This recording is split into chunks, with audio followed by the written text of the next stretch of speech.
But hello, everyone. My name is Rassilon Productions, as you probably know by now. Well, kind of. My name is Rory Guest, obviously. But Well, I'm you were here. Barusa Productions. Oh no, I'm Timothy Dalton Productions. Everybody knows that. But yeah, I'm here with George, and this is well, of course, this is Hi. before I introduce the guest. Of course, I gotta introduce what the show is. It's a talk with, which is basically this unedited conversation between me and well, a guest, and I've done two more, one with Jetty Rhodes and one with Abby Louise and Jack Reeves, and now I'm here with George Guidera, and he is well known for playing a multitude of fan doctors, his infamous hair, and of course his incredibly talented writing skills. If I could speak English, I could probably be a writer as well. But yeah, so if you want to introduce yourself, go ahead. Oh, you were frozen. By the way, I was warned about this. That does happen. His Wi-Fi is pretty bad. But yeah, Yeah, you're not okay. frozen anymore. You're just going to get some amazing freeze frames of when I freeze. It's going to be brilliant. Yeah, you're not frozen anymore. So if you want to introduce yourself in your way of Uh, introducing yourself. I mean, you hyped me up a lot more than I would. I'm George Guidera. I do things. I appear in stuff. I like to make stuff. And yeah, I mean, Rory pretty much said it all. So first of all, how are you today? You doing okay? I'm doing good. I am boiling. I genuinely, when we started Mm. this call and I saw like how you were dressed, I thought, how are you surviving in this? Like I admittedly, mean, I am chubbier than you, so I feel this a lot more. But my God, I was like, boy. well, I mean, I my dress sense is something that very few understand. It's kind of it's a marvel amongst humanity. I mean, this morning I went out in a trench coat and a waistcoat, a tweed waistcoat, for no reason other than I thought, why not? And then when I was walking down, someone was like, "Oh, it's a bit cold today, isn't it? It's a bit cold. Oh, what you wearing? Oh, it's a bit cold." And they were driving by as well. They were very annoying, and in a stereotypical, British Yeah, accent like that. But yeah, uh, I don't know what I'm wearing, but I thought, why not?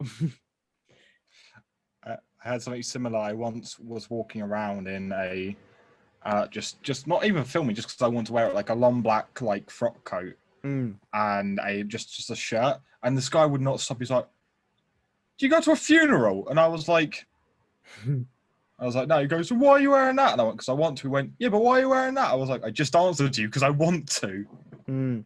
And I've never understood like what's it like how people treat wearing clothes and how people treat like the other people's clothes and fashion sense. It's a bit strange, because like people can wear what they want to wear. I think that's obvious to decent In, in, people. Unless you're wearing something like with the Ku Klux Klan on it or the Nazi Mm. symbol Yeah, on it, yeah. for the most part, I don't care what people are. Don't get me wrong, I will react in the sense of like right now, I'm like, oh my God, how are you lasting in this? I could, as much as I would love to be. Oh. I mean, there's a trench coat right next to me right now, just staring at me, and I'm like, I wish I could wear that, but I would boil. uh, yeah, anyways, shall we get on to well, Doctor Who stuff, I suppose, although the Doctor is definitely, his fashion, well, their fashion sense is kind of, well, all over the place. I mean, what's your favorite Doctor costume?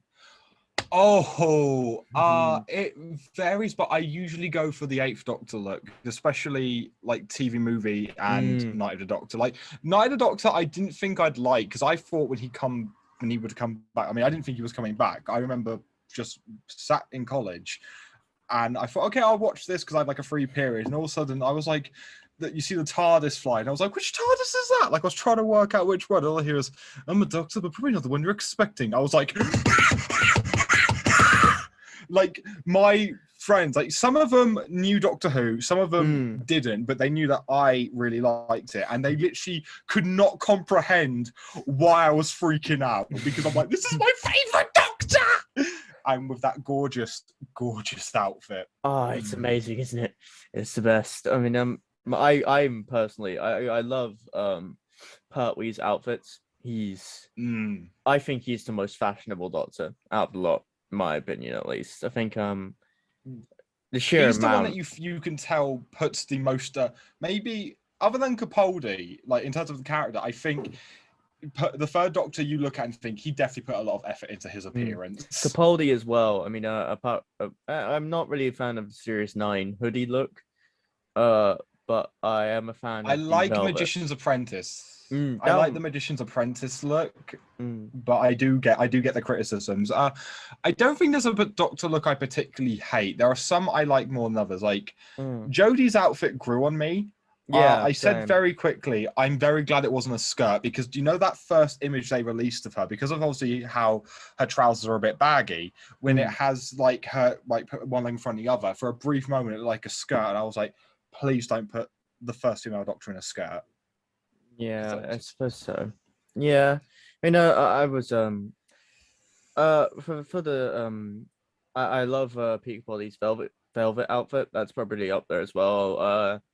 David Tennant and his love of trench coats. I'm very much a trench coat person. I wear trench Same. coats all the time. My least favorite, as that's what the discussion was about, my least favorite, probably, I don't know. It was like, I don't really like the Series 7B Matt Smith outfit that much. I know a lot of people like that, but I'm kind of on the fence. Like, it's a bit plastic, in my opinion. It just looks. Versions of it I like more. Like I like certain variants. Like, I like it when it's the silver waistcoat and the lighter shirt. Like as much as, don't get me wrong, I love the Nightmare in Silver look.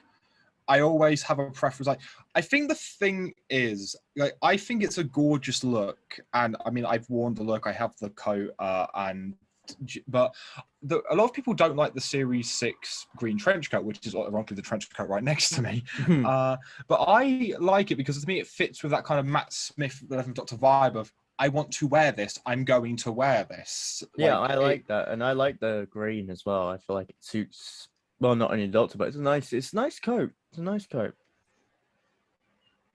Definitely, it's a solid coat because like I mean I just wear it casually sometimes because it is just a gorgeous Same. coat to wear. Like, I mean, I think honestly one of the best Doctor costumes is, I mean people argue it's canon. In everyone's heart it's canon, but the Curse of Fatal Death outfit is I knew you actually were one of gonna the say that. best ever. You're a I man of knew. culture. As soon as you started talking, I knew straight away that you're gonna talk about that one.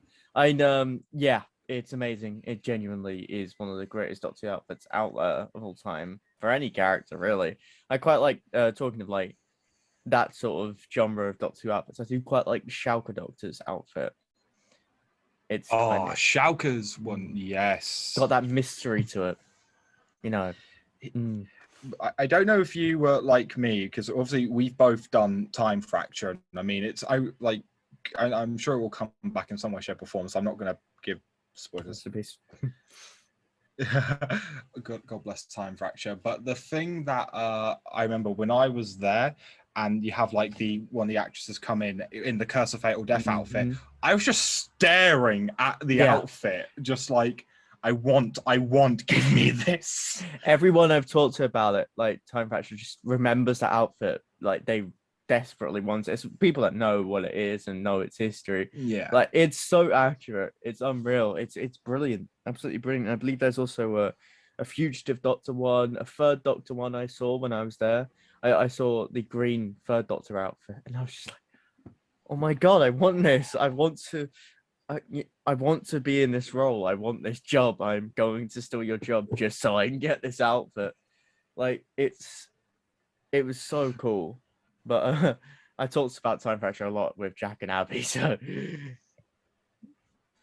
I will say this because I wasn't there on the last day. But I were you there? Because I'm pretty sure, didn't you say you were there on the last day or I near the was last? there on the penultimate performance on the last day. Yeah. Which of course wasn't as big as the very last performance, but it was all the. I saw the clown from the chief clown from British Show, because they brought that out on the last day, which was amazing, brilliant, absolutely brilliant. Because I heard that during the very last performance, because obviously, I mean, I think it's safe to say that everyone knows there are Time Lord guides that lead you around, and they're dressed very, very doctory. Mm, But you know, they're one of those. They will never say it, but you kind of guess that's the vibe they're going for. mm. One of my friends told me that on the very last day, they just would full on shout, "I'm the Doctor," even though they were told for, okay, when you do the show, don't say that. They thought last day we're gonna say. Yeah. I mean, they very much are the Doctor, in my opinion. When I was there, like it's obvious from the get-go that they are. Like it feels like it. And funnily enough, I didn't realize they were all playing the same character until the end, until recently.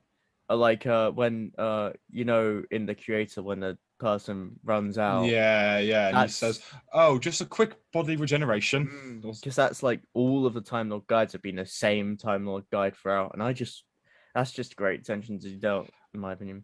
I loved it because the thing is, I get why from a perspective they don't like the BBC or whoever they don't want to outright state they're the Doctor, but I actually think it works for time fracture if they're like they're weird possible doctors or something. I think it's a fun idea. It's nice, and I think for especially the younger crowd there, it will be good to have that kind of familiarity because even though it's not a doctor they will recognize, they will still know, oh, you are the Doctor, and that will be a big thing to them. I mean, talking of being Doctor, great segue. Of Oh, course, you have your fair share of fan Doctors. Well, not really the first one, but of course, the one that most people, talk about is the Blonde Doctor for like, yes. because it was on DW 2012. Well, you were in Was is the key word. that's of course we don't have to talk about that too much because of course there's a lot of shall we say, complex context that Yeah. is now a place to talk about. But I just wanted to talk about the two stories that were on DW 2012 and, just your inspiration for that Doctor and your other Doctors, of course, because, of course, I mean, I will get onto We Surpass later on Yes. because that's definitely something I want to talk about. But I wanted to talk about, just that Doctor and your experience and what's happening going on, but obviously not getting Yeah. much into that. Well, I won't say too much for obvious reasons, but I'll say the odd bits and pieces. But so the Blonde Doctor as a character to me was quite weird because I came in and obviously the whole thing is I was technically replacing two people. I was replacing Ryan Hennessy and Jay McGuinness, who I will be fair, actually was quite nice. At one point, Jay messaged me, like, I think it was either right when Haircuts had come out or right after Eternal Darkness, and basically said, "Hey, you were a great Doctor." And I was like, "Oh, that was really nice." Because, like, I don't know behind the scenes stuff. I choose to ignore. I went in just that this is a project, but I didn't know why he didn't come back. I don't know if there was stuff going on. But, that's between people involved, not me. But it was really nice to kind of have that because I didn't go in there and take this role out of like malice or anything. I was offered a part and I wanted to play it. But the thing is, I find it really weird watching Eternal Darkness because I'm really happy with the performance. I am happy, but it's quite funny because it's very much the Blonde Doctor has developed a lot since then because it was very much just me reading the lines because obviously it wasn't exactly tailor-made for what the Blonde Doctor would become. It was just and I say this not in an insulting way, but it was very generic Doctor, almost like how if you watch I remember I think they were talking about it's either Robot or Spearhead from Space, but they said they wrote it purposefully very generic Doctor because they didn't know what Doctor they wanted at the time. It was one of those stories, and in a way that's what it felt because obviously I was not the main Doctor. It was Luke. The little red, and I was like, okay, fine. And it's funny because there were two drafts I was given. The first draft, I disappear a lot quicker into the story. There's not really an explanation. Like we split up and run, and I'm not seen. And I was like, okay. And then he sends me a different draft, and it was like I was in it a lot more. And it was like that was cool, and it was nice to do this. And going back to what you said, obviously he wasn't the first Doctor I had played / was working on. So my mind was like, I need to differentiate him when I went on. So I try to give him this bit more of I call it like a young Colin Baker, young John Pertwee kind of vibe of, like, he's a friendly character, but he has that bit of a grumpiness and maybe a slight ego to him. The definition of bittersweet. Yeah, because so the thing is, it was interesting. So I wrote haircuts because I didn't know what was going to happen. There were talks about doing more with this Doctor, but I didn't know what was going to happen because Series 5 was happening, and I've always been a big thing, and I've said this on like comments on live streams and stuff like that. I'm a big thing of that should be the focus. Dom is the new Doctor. I am like I viewed myself as I was just a guy coming in and doing essentially a glorified cameo. I didn't think my logic. I wanted to come out of this with I did a good performance and people liked it. I didn't think it actually lead to what it's led to, which is quite nice. But so when I got the chance to do haircuts, I thought, right, we have a kind of serious story with this Doctor in Eternal Darkness. I thought, I want just a fun story to kind of see the lighter side of him and not like, oh, we're all dying, the Valiard's after us and stuff. Yeah. And I thought, okay, what's a good story? And I realized the biggest thing about my Doctor is his hair. And I thought, right, let's just make a whole joke out of that. And it has led to one big joke where I am technically the only person to play Charlie, the blonde Doctor's companion, because I gave her like the odd voiced line. And obviously because of how it was read, it was just me kind of doing it in a voice like this. Like, hey, let's go for a drink or something. So I am the blonde Doctor. I'm also Charlie, clearly. Yeah. And you are brilliant as both characters, may I add. I mean, in someone's perfect world, I definitely would be Charlie. but so when that went down well and haircuts was quite popular, which was nice, I got asked if I want to do another one, and I came up with The Garden, which so slight tangent but relates. I have mental health issues. I have anxiety and I have depression, and sometimes it can hit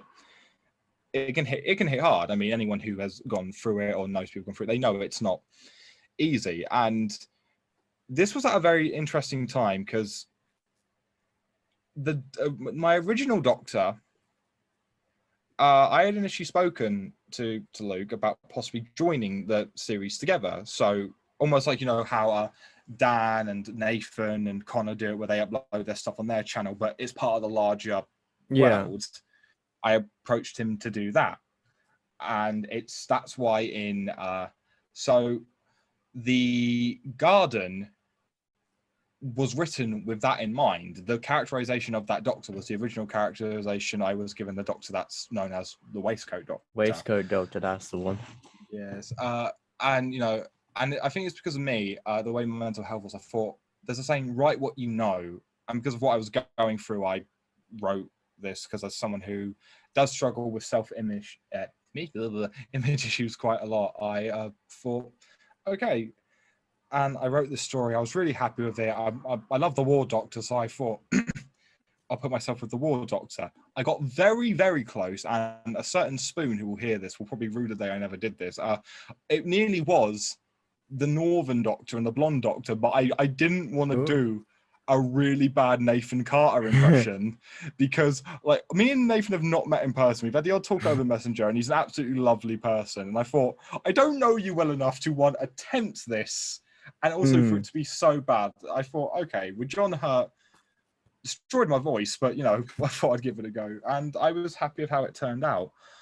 Only later did I find out that story meant a lot to people because of they hadn't seen a Doctor tackle, like a Doctor actually experience mental health issues like that. Like, I mean, obviously, if you look at the grand scheme of the show, like the Ninth Doctor has PTSD and survivor's guilt, things like that. You know, there's a lot to unpack in each Doctor, but for it to be just this outright there, it's a very human struggle, and it's really well written, by the way, in The Garden. I absolutely adore that story, genuinely, and I think you're right. It meant a lot to people. It was a very, very important story, and the thing is, for you know, for a fan production, for a fan audio, to be able to do that, to be able to be that important to people is incredible.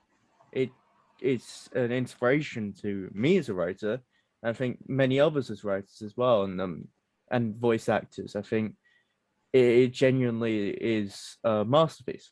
I can't think of any better words at the moment, but there are definitely some out there. Genuinely, honestly, that does mean that actually really means a lot, because I remember after I recorded it, because I had to step back for at least a day because I got quite emotional doing it. There's one bit I can't remember, but there's one bit where the blonde doctor is absolutely just letting out how he feels towards the war doctor, and you can hear him starting to tear up. That's because I was genuinely tearing up while recording. So, Jared, that's what your heart out. I'm the true method actor here, but so when I found out what that meant to people, it was good, and it really touched me because I thought people would react badly at the fact I didn't just wrap it up at the end. I didn't have him say, "Oh, my depression's cured," because it doesn't work that way. I wish it did, but it doesn't. You have good days, you have bad days. You can go months and feel great, and then times where you feel really low. And I didn't want to insult people going through that and just say, "No, he's all better now." But I didn't want it to end on such a awful note. So I put, he has a renewed sense of self, and it has the line, "He doesn't know how long it will last, but he's going to try and embrace it while it does." Yeah. Once again, it's a beautiful story. And I think there are two stories that two fan audios that have stood out to me. That one in terms of mental health and how it's covered, that one, and I believe you starred in this actually, if I'm not mistaken. I should have really looked this up before the call. But there was that Doctor Who Remnants episode that Dom wrote. Yes. You know what I'm talking about, because you did star in that, didn't you? I'm not mistaken. Yes, no, that was it, and that script, The Last Brothers was on Earth. that was, and that was only one of my favorite projects to be a part of, because because I'm not going to speak for Dom in this regard, but we're both aware of mental health, and so when he approached me with this, he said to me one of the big things, he knew I take it seriously. I wouldn't just look at this as a over dramatic time, because you do see, and not everyone, a lot of people do handle this quite well, but I've seen, like, both professionally and from amateur actors, or where they really ham up the mental health when it shouldn't be. It's not like when you're doing an over dramatic musical where obviously it's going to be hammed up to 11. That's how a musical works. I've seen very serious, like, TV shows and stuff where I think that's not how mental health works. Yeah.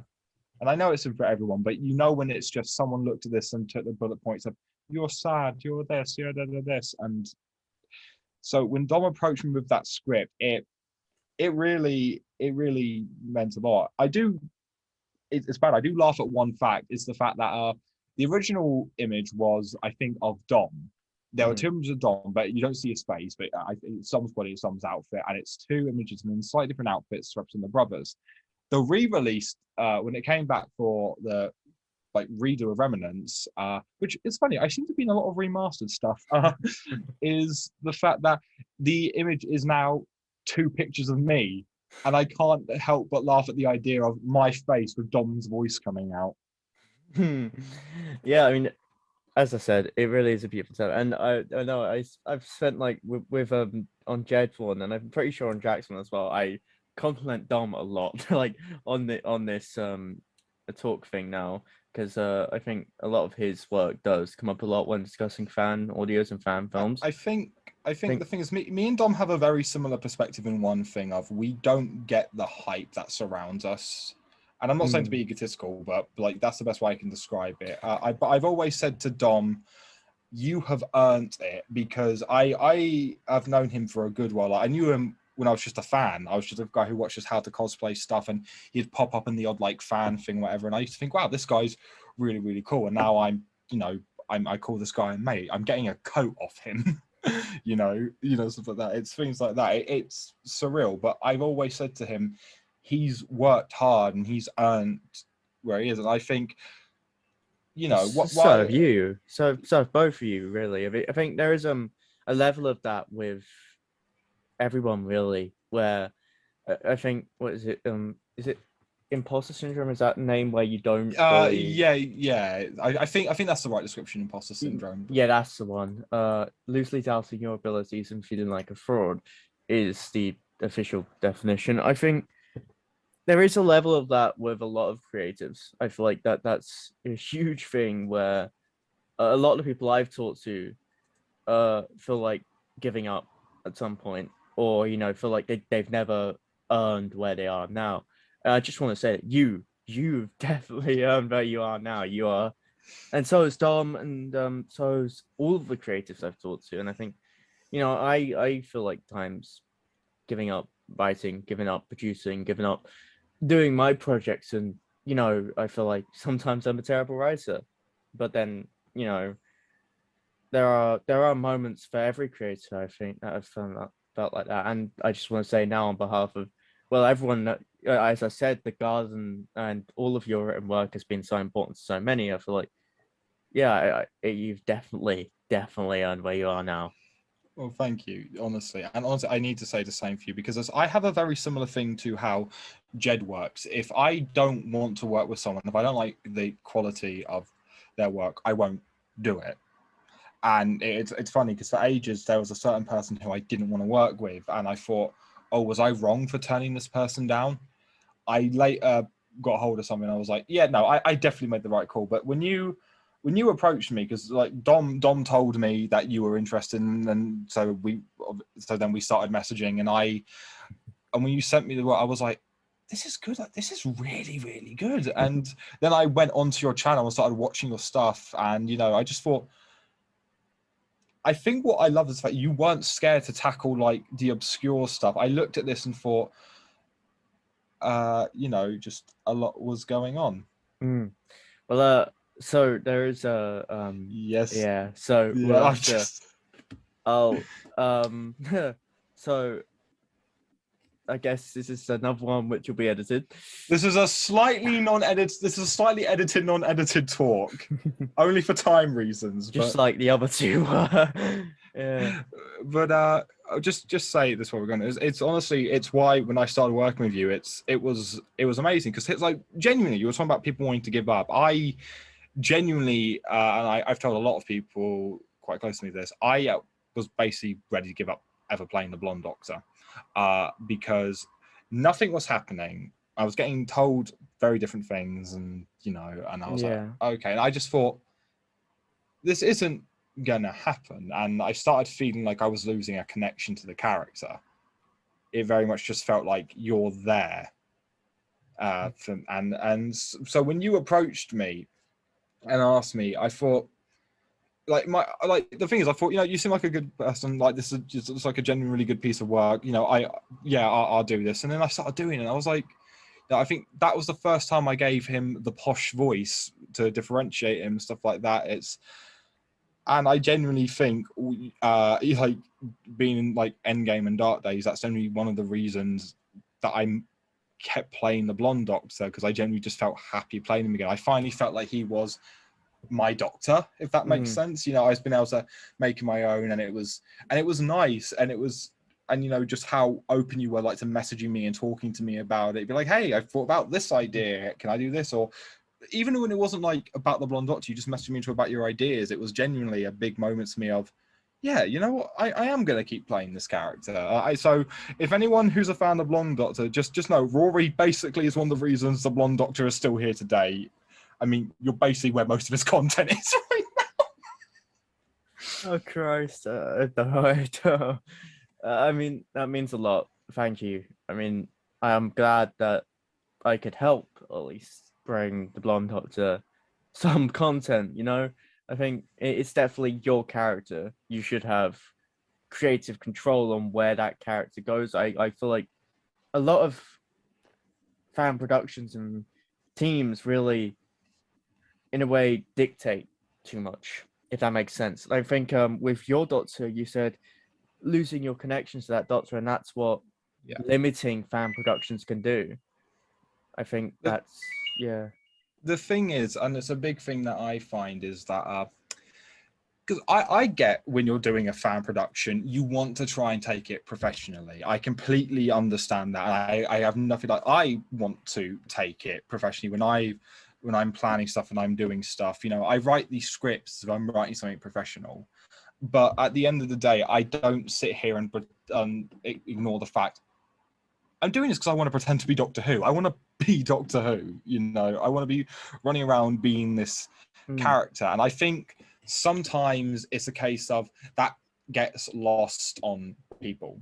That these are fun at the end of the day. This is to be fun. This is to have a laugh. And there's nothing wrong with taking it like professionally. I've known people who have started off in fan works. I mean, Dom's the best example. He started off in fan works, and you know, even when he was producing like Remnants, he took that very seriously. You know, he did this like, and now look at him, very well deserved, working with Big Finish. So I will never criticize that, but I think people also need to remember they can't forget the fun along the way. Like, we're doing this because it's fun. I wanted to do a fan film because I thought it would be fun.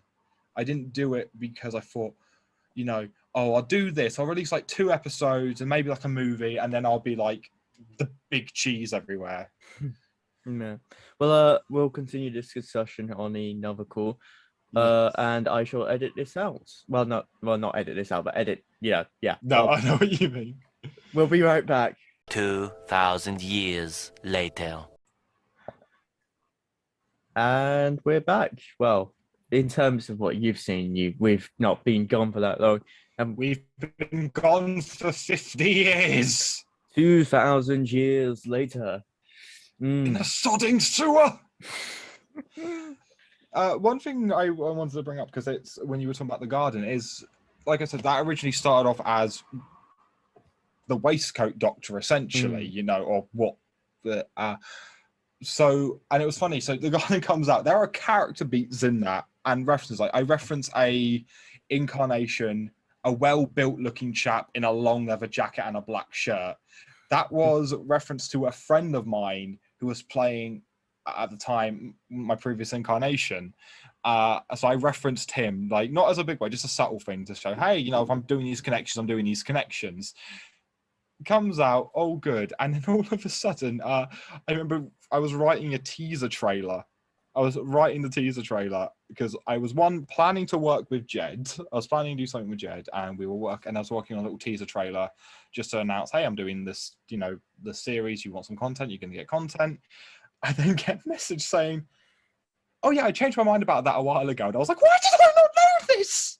And I thought, well, that's now canon to this. So, but that actually was quite good for me creatively, because it made me, so the blonde doctor is definitely my most popular doctor, but the main doctor it to me is the waistcoat doctor. He's the one who I've been trying to do ever since I was like, oh god, ever since I was like in secondary school.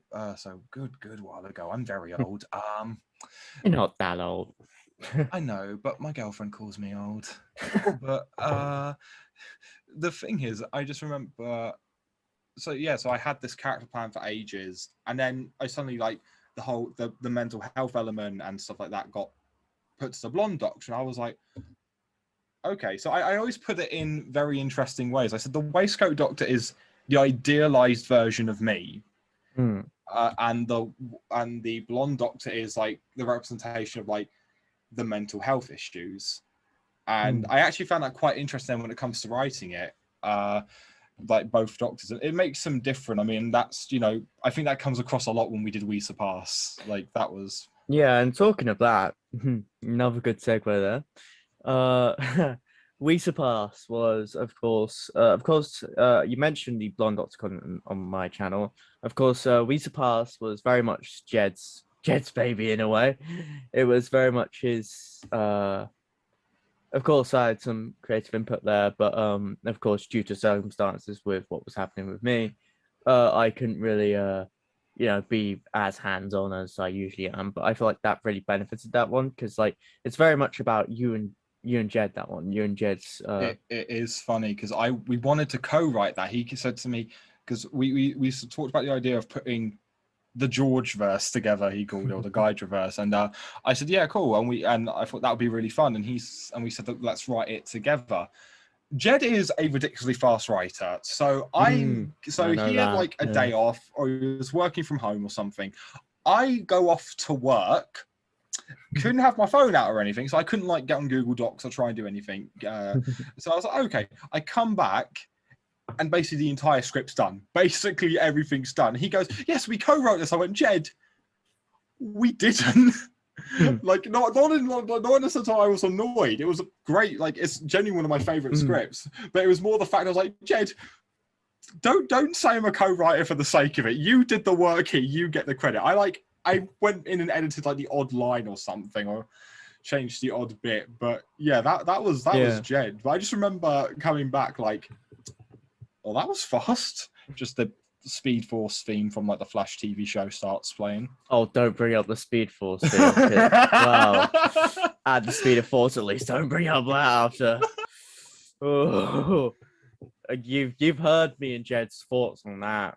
I mean, blimey. But yeah. So We Surpass was a very interesting release for me because not only was it like the second episode that I hadn't edited, but really it was very very well put together, very well acted. And I wanted to ask you mainly was, what was it like playing so many doctors? What was it like differentiating between all five of them? Because of course it was, what was it? The blonde doctor, the waistcoat doctor, it was the wife doctor and the bearded menace. Of course, the bearded menace was my idea to include the bearded menace. That was mainly my main contribution to that one, was your character for that.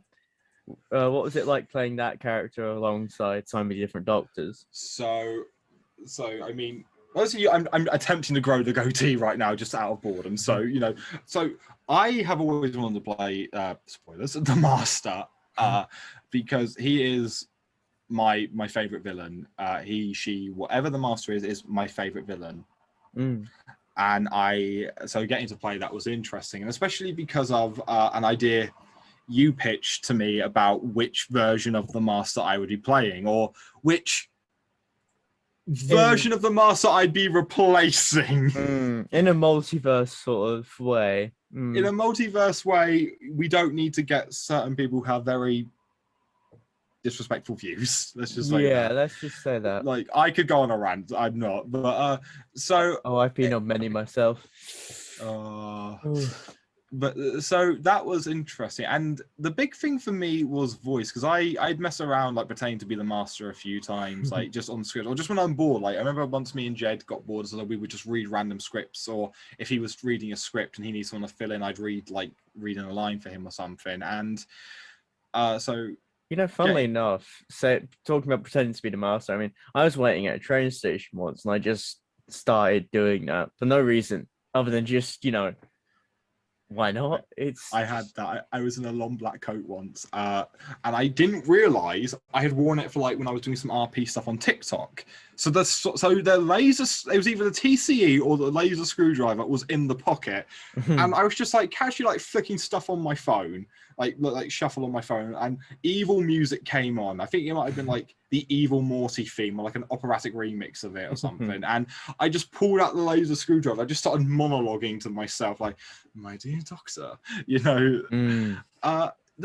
was fun. It was fun because Jed describes it as me taking the Jonathan Price Master and making him serious, if he was a proper on the actual show, and I thought I'll take that, but so that was fun. And with the doctors, it was really interesting. So at this point I had a very firm grasp of what was happening with Blonde. I gave him this more upper class voice to differentiate him in performance, because I didn't want every time, because I realized there's going to be different versions of the Doctor with my face. I want them to all feel different, because I don't want someone to, if someone watch something on Instability Productions, I want them to say, hey, that Doctor feels different to, the blonde Doctor, because, that's how the Doctor should feel.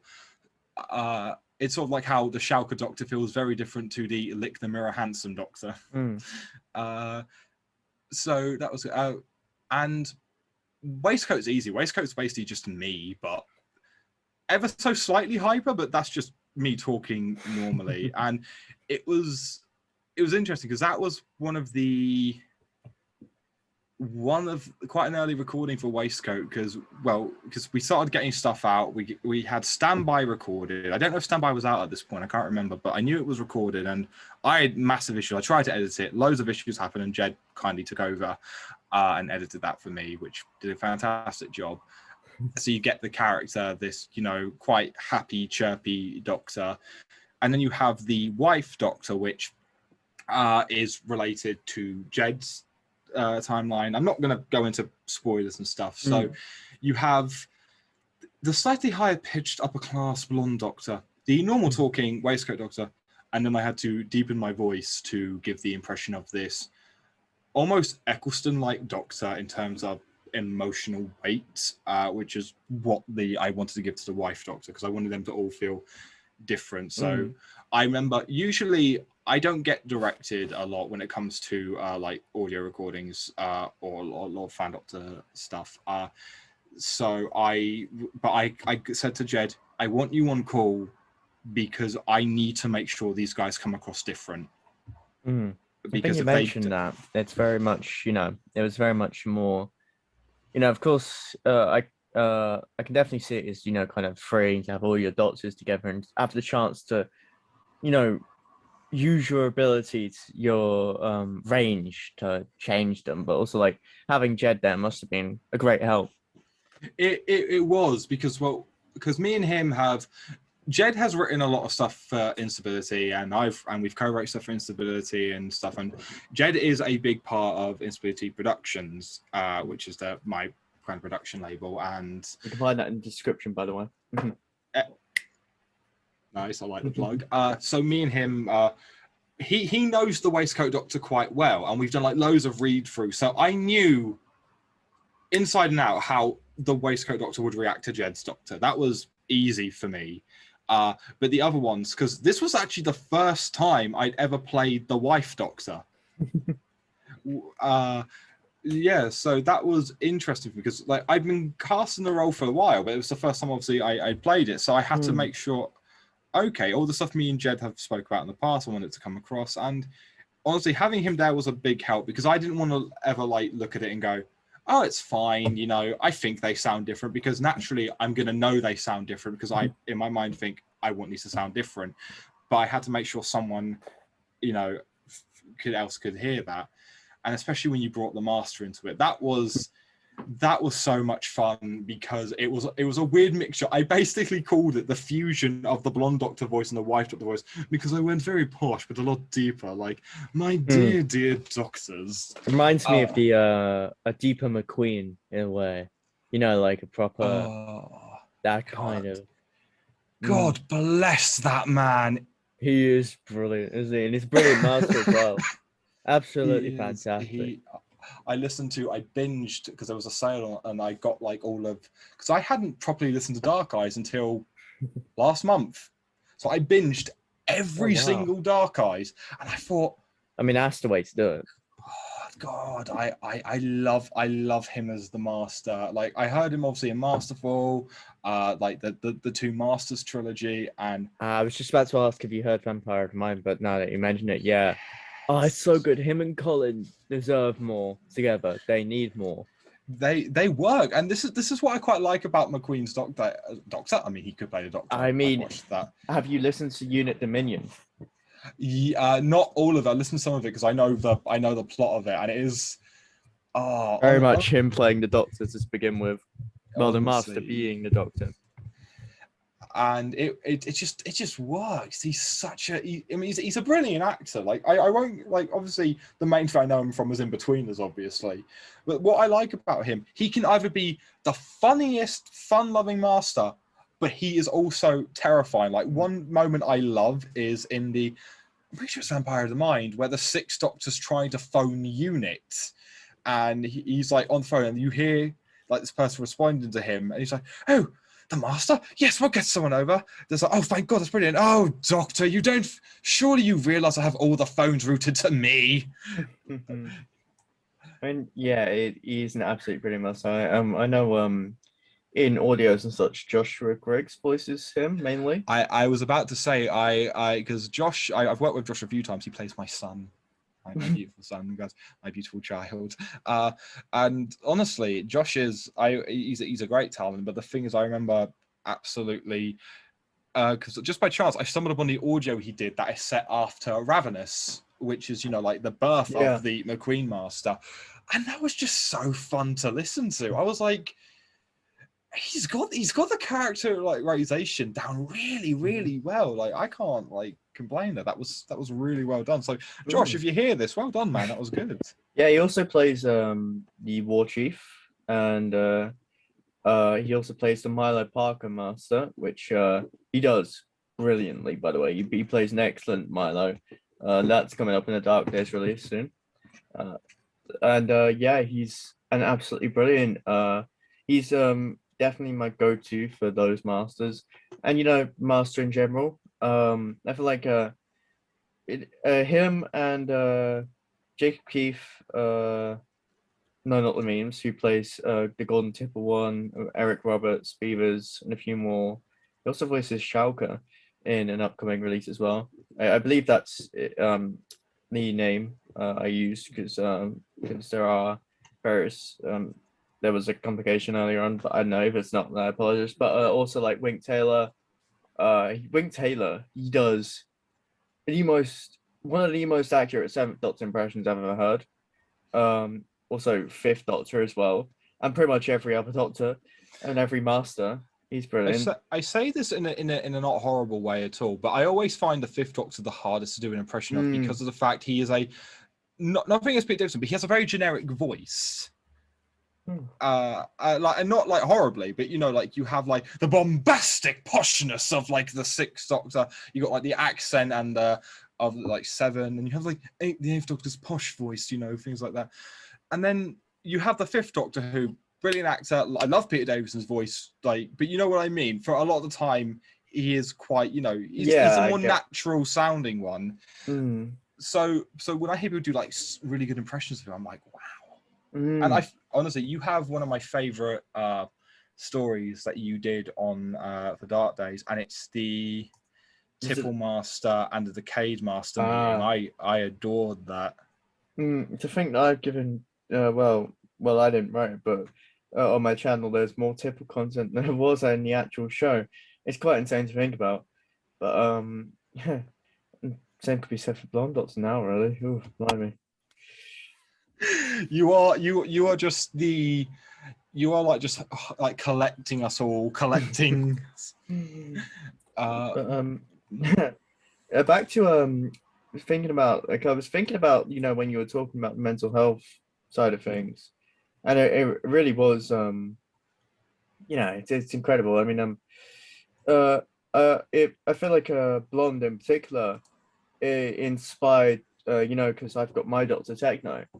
It definitely your arc and the way you wrote it in the garden definitely inspired how I'm going to do my Doctor as well, because Techno is very grounded and is going through his fair share of mental health problems that's related to things that I've been through in my real life. So I feel like Blonde and Waistcoat have really brought that level of nuance and in a way given that kind of extra level of I don't know how to describe it, but it's given a lot of fan creators a lot of inspiration to explore that side of the Doctor in a way, of course in different ways, but I think it is a thing I've noticed, and not just in fan stuff, just in general. Sometimes people get a bit nervous about having their hero express mental health, and I think a character like the Doctor is actually perfect to do that for. So because he's an alien, you don't have to show it in the most traditional way, but the substance is there and the subtext is there that people can notice and relate. It's like I said, because one of the big things is it's the whole thing with the War Doctor. That there's this moment where at the very end of Day of the Doctor where he just looks up and goes, "At this moment, I am the Doctor again." And you have and it's the moment where they're saying goodbye to him and they both call him Doctor, and you see the look on John Hurt's face, and hits me every time. But it's like little things. It's like I love Into the Spider-Verse for that reason, because it shows mental health on a whole lot of levels. You have Peter B. Parker going through very real depression, and the thing is, because a lot of people criticize another Marvel, they criticize Infinity War and Endgame for how they represent Thor's depression. Obviously, they say they play it up for a joke, and I'm like, I can sometimes see the complaint, but I do understand what people mean. A lot of the time, that is what, like, I remember when I hit one of my peaks in depression, that was me. I just hid away playing games. I gained weight. It happens, and you try and put on this front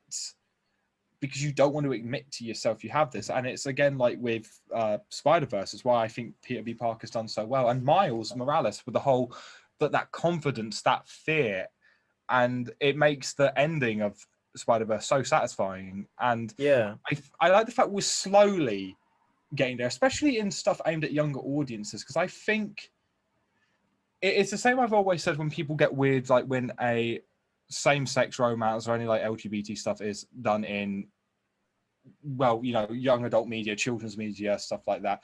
I don't think that should be an issue, because someone said to me, "Oh, but you have to explain that to a kid." I'm like, what's to explain? It's not. You see the amount of heterosexual relationships and media as well. I know it's a completely different conversation from mental health, but it's very similar in how it's kind of stigmatized in terms of a younger audience viewing it. And it's weird how it's stigmatized because it's very human. It's probably the most human elements of our lives, of everyone's lives, that you could incorporate, that, giving these younger audiences more representation and when they grow up to understand that representation more, can benefit them greatly in ways that people just don't seem to understand. It's giving them a sense of, they're seen, they're not.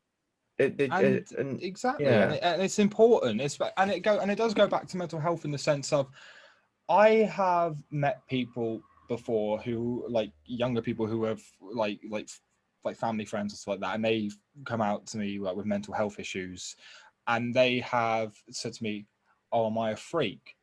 I've gone, "No, of course you're not a freak." And I sometimes think, and it does make you feel that way. It does. It makes you feel like a freak or like a bird, and it can make you feel that way. It's awful. But when you, and that's why I think it's great when you see it on TV a bit more, like film or media in general, because it's important that people don't feel left out. They feel included, and they feel, look, depression's not great. It's awful.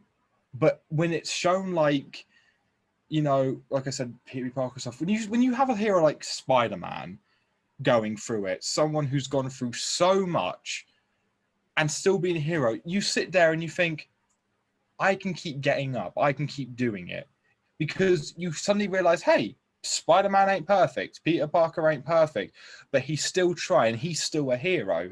And in a way, that is a big thing that keeps me going with the Blonde Doctor a lot, is that people like people have this thing of him where they feel they can relate. Like there is a fan fiction out there written by my now friend Lucy, who about the Blonde Doctor, and I just got tagged in this. I saw it by chance, and it's it's really good. Like I'm very glad the first fanfic of the Blonde Doctor isn't a smut fan fiction. I was like, please don't do this. Now don't search the Blonde Doctor on Twitter without safe search, by the way.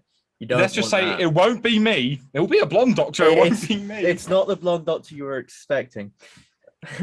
But and we spoke, and she didn't go into detail, but she said she found the Blonde Doctor quite relatable because of stuff that's gone on in her life, and it inspired her to write this. And I said to her, go for it. You write your stuff. You send it to me, because I like seeing this, and if it's helping in any way, keep it going.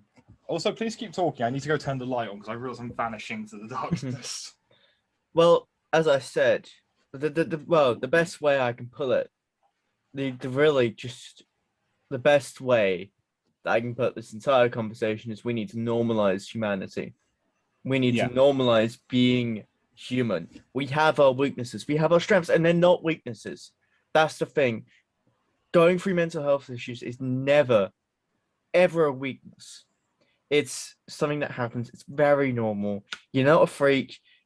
Everybody goes through mental health issues. And it's how we process that. And we need to, because if we don't normalize humanity, if we don't normalize how to safely deal with these issues, how to safely talk to people and find the right people in our lives to, as I said, talk about this, then it will just, well, it will lead to destruction. It will lead to people going to much worse. It'll be much worse than it needs to be for people.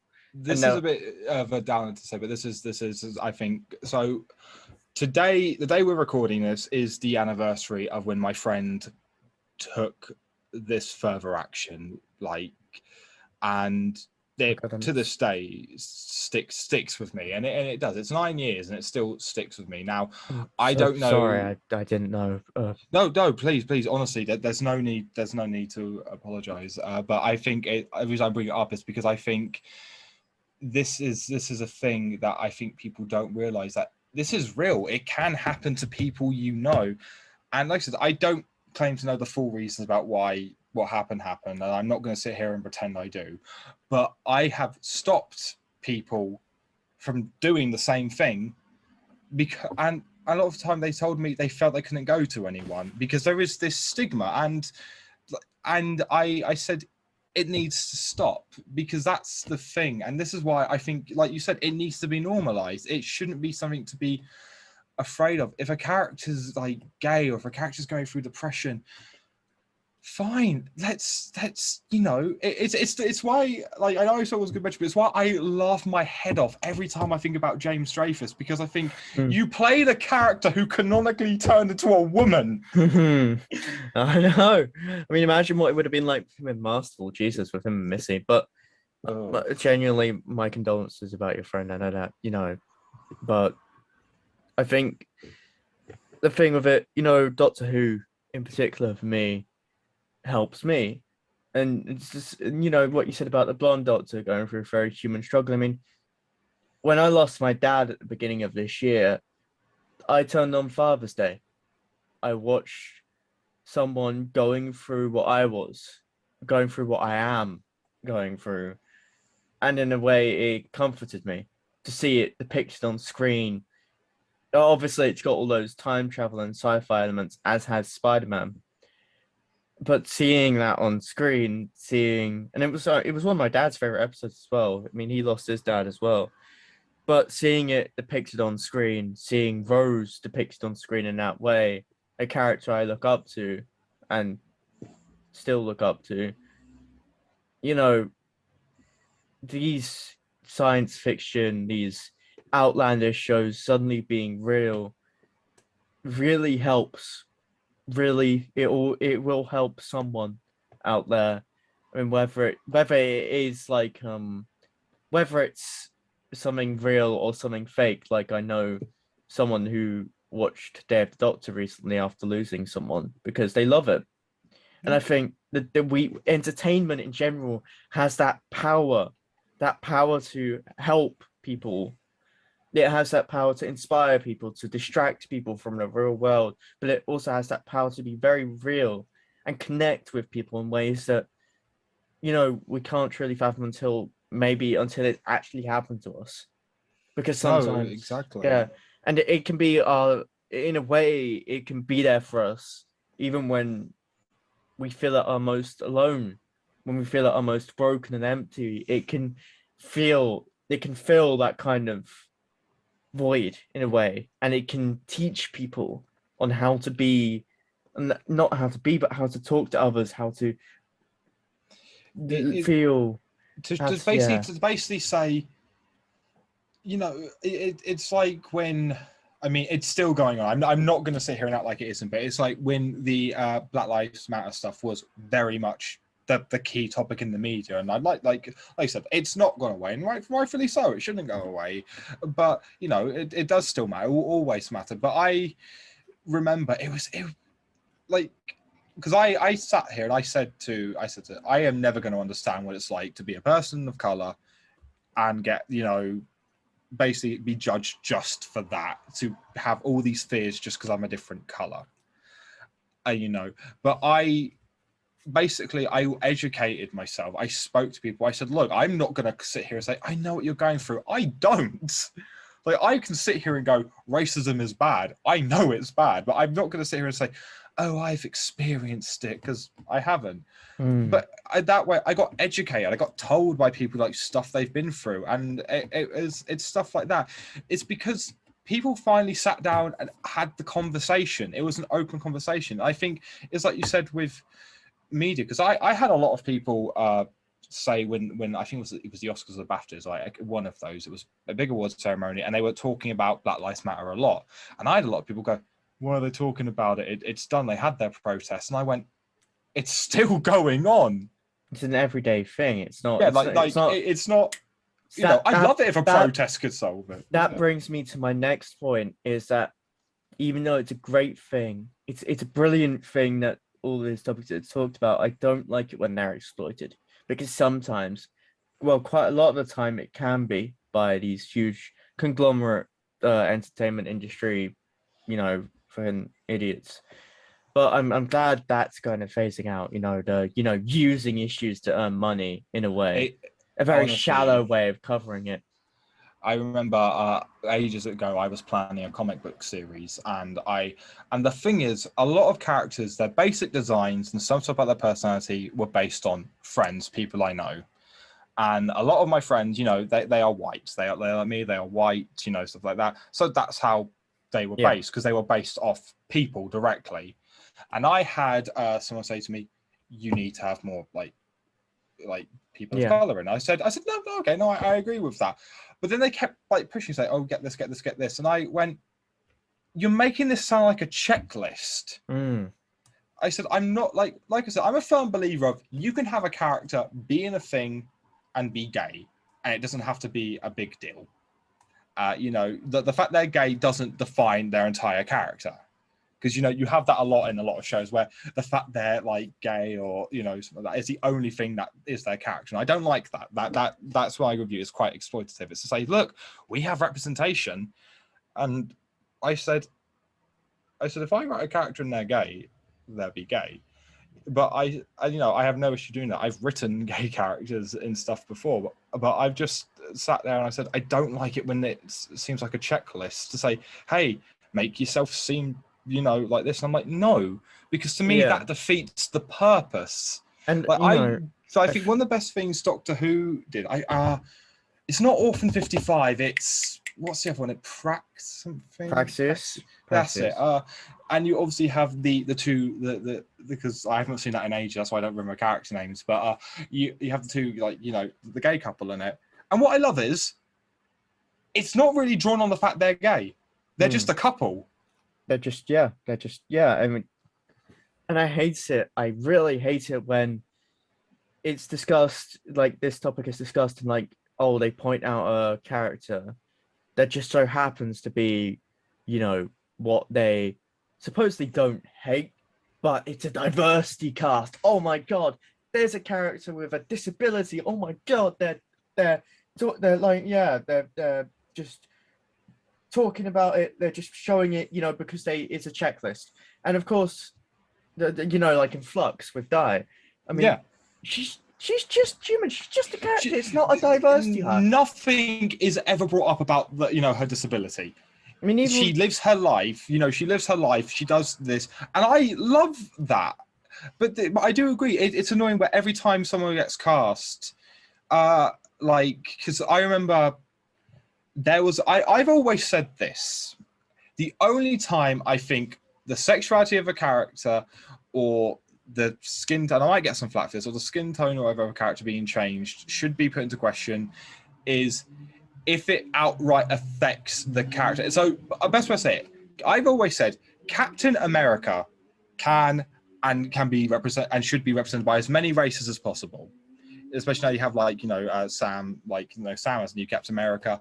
But I've always said Steve Rogers should be white. And someone said to me, why? And I said, because the whole point of him is he's meant to be what they wanted in the 1940s, the ideal poster boy for America. And that's what that would use. And that leads into a lot of great stories with you being characters like Isaiah Bradley, a black Captain America around the exact same time as Steve Rogers.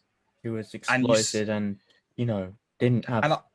And I think his story is more effective because you have Steve Rogers being the poster boy child. And like I said, I will never sit here and say I'm an expert on race-related issues. I'm not. I'm a straight white boy. No swag. Same. I mean, we're it's not really, of course we I feel like, but that's with the media nowadays, and especially like Not My Doctors. They seem to think that they can.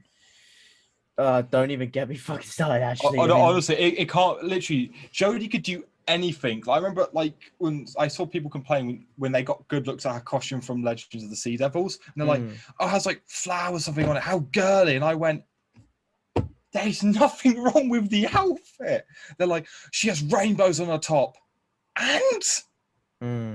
It's like, because I remember, because obviously there were loads of rumors about Idris Elba being cast as James Bond, and I think he'd be fantastic in the role. But a lot of people say, but he's written as white in the books, and I'm like, okay, but does it actually directly affect the character?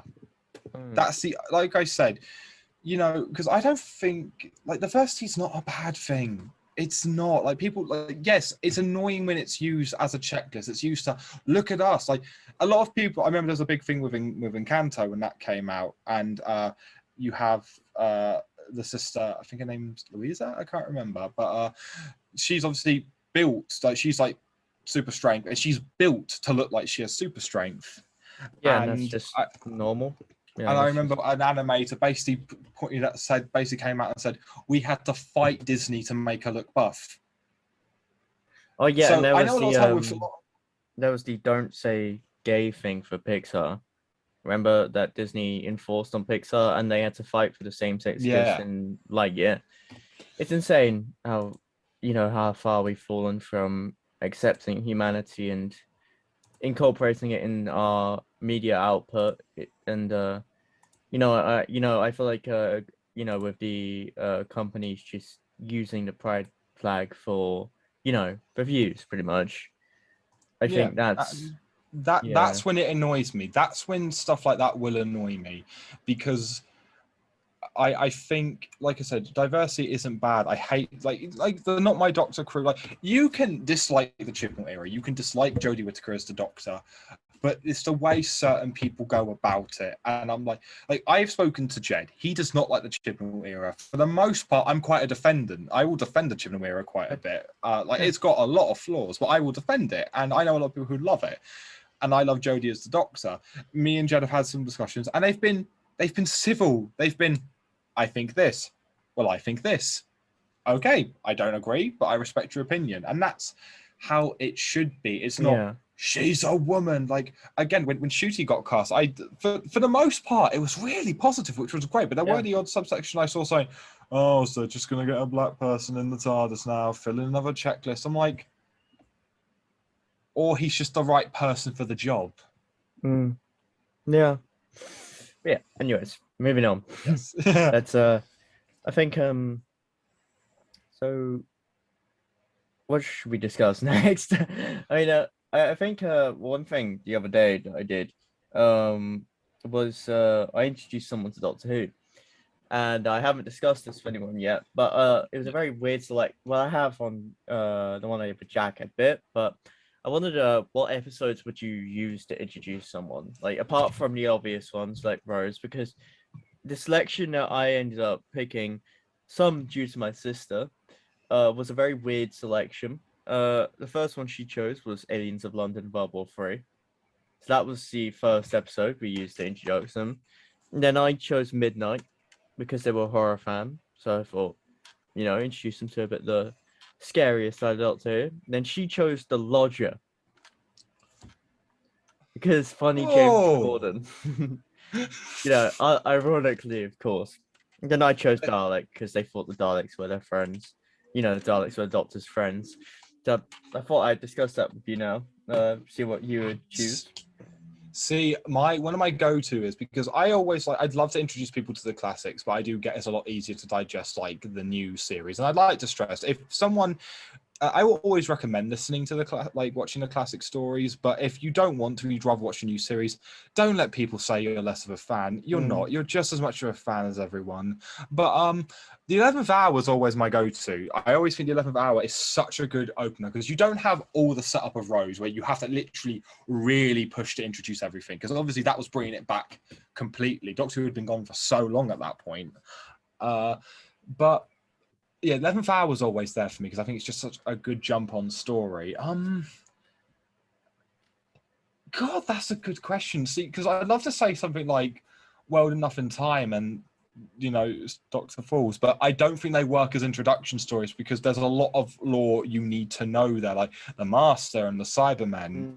Honestly, the TV movie be one of them, because the TV movie had to do a very similar thing to Rose in the respect of it had to basically, it's Doctor Who, it's for the fans, but we also have to make sure a new audience can basically understand it. So I think if you want to go something that's a little bit old school, but, I think the TV movie is a good start. Dalek 100%. Dalek's a very good story to introduce people to. Yeah. See, in terms of if you want emotional storytelling, people might disagree with me as an introduction. Human Nature and Family of Blood. I think they are two of the best written Doctor Who stories and generally two of my favourites. And I think maybe not like the very first one I show them, but that they'd be in my collection because you get David Tennant giving one of the best performances. Ironically, one of the best performances not as the Doctor. Yeah, I think they're definitely two of my favorites, and they were my dad's favorite as well. He loved them, he adored them, and it's very much continued on to me. And I think they'd make.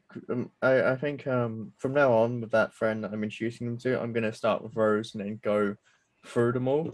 Hopefully in future because we're going to uni together. But yeah, I definitely agree with Human Nature, and I think it's just one of the greatest episodes in general.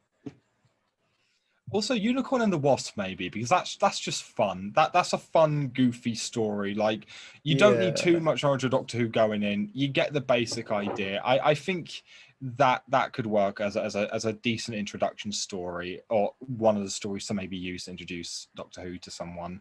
Yeah, of course, the writer of that is a complete idiot. Complete idiot. Maybe specify. 100. Like, I'm very much one of these people. I will try and separate the art from the person. But yeah, like I said, I can listen to a lot of the Big Finish stuff with James Dreyfus and think, I can enjoy it. Man's an idiot. And so, like I said, I'm not going to sit here and say otherwise, but I get what you're saying. But I'm going to throw this back to you. If you were introducing someone to Big Finish, what would you use to get them into Big Finish? Good question. I had to answer this on the debate when Battles in Fandom that Jack Alexander hosts. Yes. I had to answer that one in the debate, and of course there are the obvious ones like Storm Warning, the Marion Conspiracy, Sirens of Time, but I'd probably go for Holy Terror. I feel like of course it's a very Doctor Who fan-esque I guess targeted audio, but if you're going into the audios, I suppose you'd need to. Well, it's not necessarily true, but I feel like it's. I think you're more likely to already be somewhat of a fan if you're and know at least know like the basic details. If you're set there thinking I want to explore the further stuff. Yeah, I agree, and I think I think it's a great audio, great story. I recommend checking out that podcast that I was on to get my full thoughts on it. But I think it's just got great comedy, great horror, great twist. It goes like constantly just up and down, up and down, up and down. It's brilliant. It's all over the place, and that's just what Doctor Who is. It's incredible. What about you? What Big Finish would you use? See, I always usually say I go from the Lucy Miller stuff because the Lucy Miller stuff, like as much as I'm personally, I think the Lucy Miller stuff is amazing, but I always prefer the Charlie and Eight stuff because I just love that duo. But I think if you're just getting into Doctor Who, or you're like early in the Lucy Miller run of audios has a good thing. It feels new series. It's done like in the new series, like 45 minute to an hour format and stuff like that. It has that kind of feel. So I think it's a lot easier to kind of get people in. Spare parts would be quite good to get a classic one in. Genuinely though, I think Dalek Universe works really well because you have, the let's be like one of the most popular Doctors, and you have this amazing set of stories which has classic elements, but it feels something like you would recognize. Yeah, I agree. That's a great choice. I think also Out of Time works in that respect. Yes. That entire series really works in that respect. I mean, especially Out of Time 1. Although Out of Time 3 is succinctly surpassed that for me. It's incredible. And Out of Time 3 works because it's not a duo I'd expect. Because you obviously think 10 and 4 would meet. 10 and 5 have met, so it's going to be good. When they were like, oh, it's going to be the 10th Doctor and the 6th Doctor, I was like, I'm intrigued. And it worked. It's very solid. And maybe the War Doctor stuff. I do like the War Doctor stuff, but it does get repetitive after a while. I think because I always find out with Time War stuff in general, like Big Finish do the best with the setting they can. I do think they've told some interesting stories, but Time War stuff, the Daleks are going to come in eventually, this like that, and very well written Dalek stuff. But at the same time, you just sit there and you think, okay. Yeah, it's why I'm enjoying the War Doctor Begins a lot more, because of that. I like it how it's building up to the character that we know in Day of the Doctor. Oh yeah, that's brilliant. It is a brilliant series, that one. I'd probably use that one to introduce them for sure. Yeah, so that's my general thoughts on what Big Finish I'd use to introduce. I mean, of course, Holy Terror is kind of throwing them into the deep end, but I feel like Big Finish is the deep end of Doctor Who in general. So my first MCU film was the first Avengers, and you could argue that was being thrown to the deep end, but it worked for me. And so, sometimes that can work. If you get thrown to the deep end, but you still have a solid story, it makes you want to go back and learn the other bits more. Like the first ever Doctor Who graphic novel I was given was The Flood. So I was like, who's this Destry? Why can she turn into a fish person? And I went back and got the other ones, and obviously I got to meet that comic version of the Master, which, god damn, I wish we saw some more stuff. But yeah, I think that is a good thing with Doctor Who. If it catches you, it can work, and you will be drawn in to know the other stuff. Again, I don't like the stigma. If you don't watch the classic series, you're not a true fan. No, some people have preference. Like my girlfriend, she's a big Doctor Who fan, but she might have watched the odd classic, but I know she's told me she's not watched a lot. And she says to me, does that bother you? I said, no. I said, if you want to watch them, I'll show you. We'll have a day, but I'm not going to make you, because I do think gatekeeping can be an issue in fandoms. Yeah. A huge issue. I mean, you can even skip 9 if you want. It's not mandatory to watch series 1. Like, that's for sure. I know a lot of people who have started with Tennant, and because they've enjoyed Tennant so much, they've gone back. Like I'd say, don't skip 9 if you'd ask me my opinion. But at the end of the day, start with what you want. Like, there are episodes I wouldn't recommend starting with if you want to go in with a fresh enough perspective. Like, again, like I'd love to say, Well Enough in Time, Dr. Falls, but I don't think they work as introductions completely, because there's a lot there, because you've got Missy's story arc happening, you've got the Sim Master. If you don't know a lot about Doctor Who or anything about Doctor Who, it's going to really throw you hard. But they're like, heck, if you wanted a nice simple story, I don't know if it works completely, but I think Christmas Carol works quite well. Yeah, I'd say that, or even Girl in the Fireplace.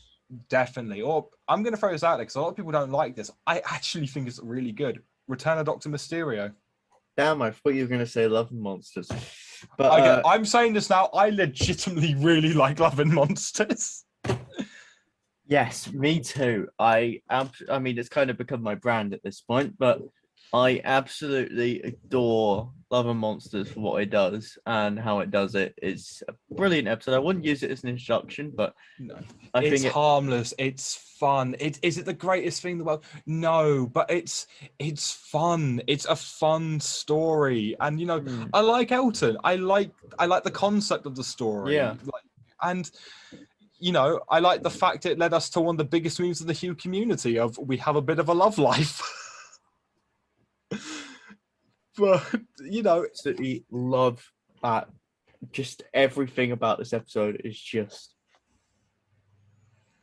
yes, oh, it's just just it works. It works. it It's such a good works. It story. it just absolutely works. I mean yeah. So back to back to fan stuff, of course, because of course um so we've discussed Weeks Past. Of course, the first thing we worked on together was vis- was it Visiting Hours? Was that it? Was that Yes, yeah. Visiting Hours was the Visiting first Hours? one. Yep. And that was Dark Days episode 43, although that may change by whenever, because I'm always reordering it. But so that one was written during Flux, and it was you versus Swarm. Well, not you versus Swarm as per se, but that was written during Flux, which was it was probably one of the first Flux things to come out as well, in fan audio at least, which was I quite won't exciting. forget because when you told me it was me versus Swarm, I sat there and I thought, but the finale of Flux hasn't aired yet. I was like, what are you going to do here? Mhm. And then the way you wrote, I was like, that's really clever. I was like, that's really clever how you handled it. And obviously, I won't say spoilers at all, but you've told me a lot how the end game kind of saga Yeah. works. So a lot of it made sense to me. I was like, oh, okay. But even beforehand, I was like, that's a really good way to handle things. I was like, and it was fun because I was geeking out, like, yeah, I'm facing Swarm. But yeah, that was the first one we did together. And from there, we've done We Surpass, we've done Endgame Part One, not Endgame Part Two, but we have a lot of upcoming stuff coming out now, don't we? Yes. Which we can talk about a bit now. Obviously, not much spoilers, of course, but I've discussed stories with Jed. But if you want to give some input, of course. Yeah, no, I'll talk a lot. So obviously, going by something you've mentioned at the start of this, how what's the future for the Blonde Doctor? We know I've basically said I'm going to make more stuff. If he doesn't have the home on the channel he started on, I'm going to make sure he has a home to some capacity, and there has been discussion of doing that. But obviously, I wanted to continue having the Blonde Doctor in Dark Days because as much as it was fun to have like Waistcoat and the Wife Doctor stuff in it, and another Doctor that Jed's bringing in that I played that I'll talk about in a second. But to me, Blonde was the one when you brought him in. It felt very special to me because I was like, because again, it was one of the things that made me enjoy playing Blonde again. Because Jed can tell you, Jed can tell you, because we talk a lot, that I genuinely like. To me, Blonde was just a Doctor that was there for a while because of stuff that was happening, and then this came along, and it was nice because I think what I liked working with you is how you clearly knew what you wanted to do. You had a vision, and but you were very willing to listen to people and discuss ideas. Like you knew your end goal, but you were okay to talk about other ways to get there if it would help. And I think Always. that's what I find. Like with a lot of people I'm working with recently, and especially like you and Jed, and it just I like that, and it made me excited to play the character because I felt like I could add stuff I wanted to, and obviously I changed up the voice and stuff like that, and he started to feel like a different Doctor to me. He didn't just feel like a Doctor I played. He felt like he actually started to feel like the Blonde Doctor. And so me and Jed said we want to explore the character arc a bit because naturally, if I ever say to him, "Oh yeah, I'm very right, a Blonde Doctor theme," Jed's like, "Hello, can I get involved?" God bless him. And so we have some cool stories planned. One in which he brings back. So to anyone who one of my OGs, you know, who was there from the start. The first fan film I ever did was a fan film called The Hunt, which was made while I was in secondary school, and I actively admit I ripped off a lot of ideas from Jed's fan films at that point. But yeah, and Jed has wrote the Doctor I played in that to make a cameo, and I looked him dead in the eye and said, how am I supposed to voice him? And we came up with the joke, he hasn't gone through puberty yet. So I go into a higher pitched voice and talk like this a little bit more, because I was just like, you know what? Okay, fine. But no, it feels like, because I've always said in the grand scheme of the Blonde Doctor, I view the Dark Days stuff as canon. I don't just view this as, oh yeah, I'm just doing a thing for you, it doesn't matter. No, to me, these events matter. And it's why when, you know, you've approached me and said to me, hey, do you actually want to like write some stuff for it and be involved? I've seen this as a chance to, I can tell character stuff, I can make character stories, and I might rip some people's hearts out what I got planned. But yeah, I got some good character stuff coming for him, which would be really interesting. And if Jed has, if you've seen the Multiverse of Madness and you know a particular scene in a particular room with a particular load of chairs, yeah, Jed pitched an idea to us. Yeah, so it's going to be very interesting few months ahead of us. It really is, but it's nice. It feels great getting to work with you on this, and like, I think the big thing I quite enjoy about what you've done with the whole Endgame saga and the whole Dark Day stuff is you can have these side stories going around, and you know that can blossom into these things that don't. That's what you could still if you just watched Endgame Part 1 and like all the way through and didn't catch like the extra branches, you still got a great story, because I know you're still working on it, but I have every faith in you that it's going to be fantastic. But you know, no pressure. But yeah, is that a thing? So because that's something I do want to ask you, because I don't know if you had this, but naturally because of all the people you've worked with now and all the content you've been getting out, you've started to get, you know, at least from what I've seen, a lot more recognition, which you rightfully deserve. Do you feel that adds any pressure to you, or? Not really. No, I mean, I'm just doing what I'm doing, and I love doing it. I mean, you know, if anything, it really hasn't changed because my output was probably faster last year than it is this year. I mean, with the new talk with stuff, it's been, you know, it's given me some consistency. But with the audios, I'm just putting my time into it, having fun doing it, having fun working with all these people, new people that want to be involved. I just enjoy doing it. And I don't think the views or anything like that really matter in the grand scheme of things to what I do. I know a lot of people say that, and of course, they do to an extent. I think everybody. I think it's hard not to get slightly bothered by views. I think it's hard not to. I remember getting a slight bit disheartened that the Christmas audio I did on my channel with Abby as Charlie Pollard and me as the Doctor didn't perform as good as Standby. I'm so happy Standby performed well, but I wanted the audio to perform just as well. But at the end of the day, I looked at them and went, I'm happy with that. I really like the story. I'm glad we got the product out, you know. So I get you can find both of those in the description on Instability Productions. Oh, I like the plug. But yeah, you're right. It is a thing that it is an element that has a part of it. But in terms of, you know, recognition as a whole, it hasn't really influenced any changes. It's led to bigger projects to an extent. I mean, with the Doctor in Distress cover, the fan film wasn't really influenced by that. The fan film was mainly all the shit that's happened this year, all the things I've seen, been through, heard. How can I, you know, I want something to distract myself, but also something in which I can express everything I've been through in a way creatively. To an extent, it's going to be very, this Doctor that I'm creating is very me. It's me as the Doctor. It's not, you know, it's going to be it's very much inspired by like how your doctor covers mental health, but in related to the issues that I've been through this year and all years, but mainly this year. That was mainly the inspiration behind Techno. So that wasn't really recognition either. More and more series, more and more projects that are mainly just, yeah, I suppose recognition does have a part to play in that. But I like the fact that you don't make it the main thing you focus on, and I respect that a lot. I said the weirdest thing I found when the Blonde Doctor became popular, because again, I never thought he would. I genuinely thought it'd be a case of people might go, "Oh, that was cool, good for you," and I thought that was that.